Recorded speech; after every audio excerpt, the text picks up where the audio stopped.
Hello everyone and welcome back to another Wizard 101 video. Today, I'm going to be going over the KI Live rundown for 9/30/21, which was yesterday. So, if you don't know, I've done these videos in the past. Basically, I go over the KI Live that happened the other day.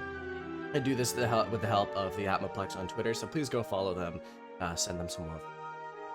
I've done this quite a few times. They make a very nice comprehensive list of all the things that was said in the live. So we love to see it. So I'm going to go over it today, go over my opinions on everything, all that. So let's get into it. Lemuria is familiar, but also different. Completely new and a return to form. Full of lemurs, but also not that. So what I think is meant by this statement is a few things. So one, the world is going to be similar to worlds we've done in the past. What I hope this means is that they're going to return to a similar pacing and storyline as something like Avalon, but is definitely new and some different, fresh, and whatever. What I'm assuming by new but return to form is that it is going to be obviously a new aesthetic and a new world, but it's not going to be similar to Caramel. I'd like to think it would be more similar to older worlds. I think that recently worlds have been a bit more lively and child friendly. I'm assuming by return to form is that it's going to be similar to more Arc 1. Full of lemurs, but also not that, in my eyes. If you remember with the teasers, they have shown that there's like an underground bunker with like high-tech technology. So there's going to be lemurs like that, but there's going to be like a secret society or something that is way more advanced. How was player engagement for the free Wizard City plus Krokotopia promotion? They were ready to make free-to-play permanent when they first tried out the promotions, thought it would be a good success, but it wasn't. They still want to make more areas of the game free to play, but are still looking into different ways of doing it. The most recent promotion went really well and seemed encouraging. So what this is talking about, if you didn't know, last birthday, they made Wizard City free to play for a while. But the problem is that not a lot of people actually even played Wizard City. So to King's Isle, it seemed like a waste of time and a waste of money to do because no one used it anyway. So what they thought was, okay, well, that was a bust. They want to look into different ways of doing it. But the recent promotion with Wizard City and Krokotopia actually went really well and seemed encouraging. So what this means in my eyes is that they're going to keep looking into different ways to make more things free to play, and the potential for a free Wizard City is looking better than ever. So this to me is good news. They're aware of the situation with Gameforge, but have nothing they want to share quite yet, which basically is them saying that they cannot say anything.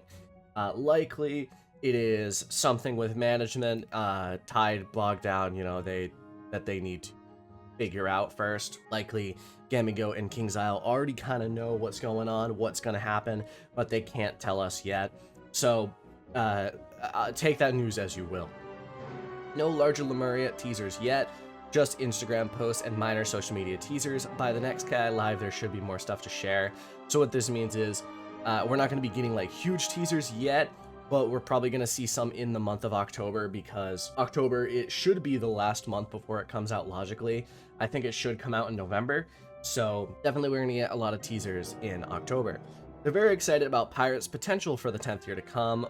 This is really exciting to me because this means that Pirate 101 is probably going to get an update at least in 2022, which is really, really good news, guys. I love Pirate 101, and I really hope that they do start trying to revive it, and I really hope it goes well.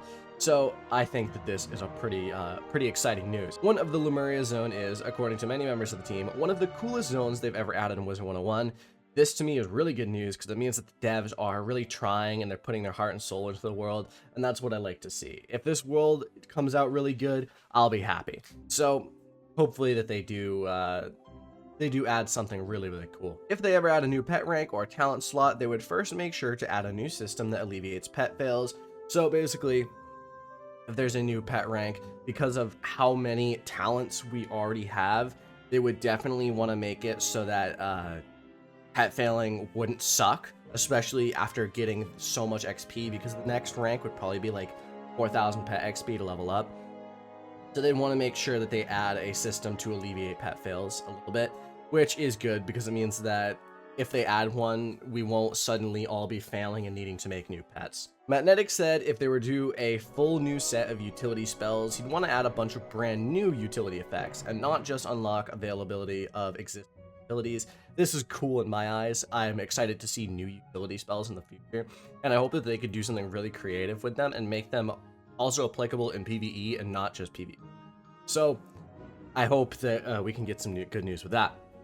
According to Decius, there are plans to redo how spell elements are distributed, among with the many meetings going on about it right now. So this is really good news. This means in the future, they plan on making spell elements much more easily accessible. Right now, they're barely accessible. Like, you can buy them in packs, but that's about it.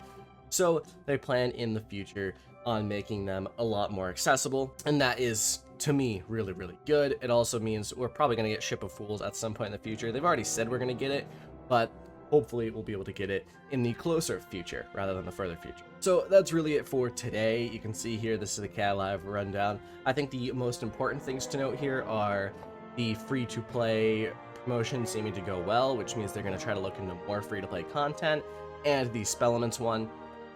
Spell Elements will be really cool, and then Pirate is also a pretty good one. So if you like Pirate, that is, it's a pretty big one.